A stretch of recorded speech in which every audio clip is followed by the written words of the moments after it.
Hello everyone, ఈరోజు నేను ఒక కమ్మని రెసిపీతో మీ ముందుకు వచ్చేసా. అదేమనుకుంటున్నారా? కొబ్బరన్నం అండి. మీ దగ్గర ఒక కొబ్బరికాయ ఉండి దాని నుంచి కొబ్బరి పాలు తీసుకోవడం వస్తే సరిపోతుంది.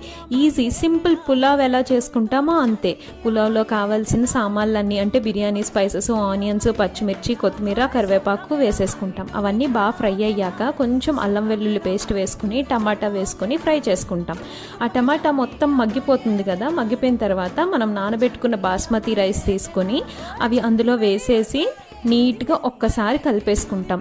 దాని తర్వాత మనకి ఎన్ని కొబ్బరి పాలు వస్తే అన్ని కొబ్బరి పాలు అందులో కొలతకు తగ్గట్టు వేసుకుని సరిపోతే ఇంకాస్త వాటర్ కూడా యాడ్ చేసుకుంటాం.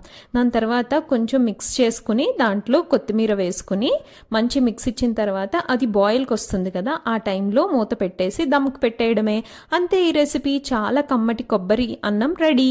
Thanks for watching.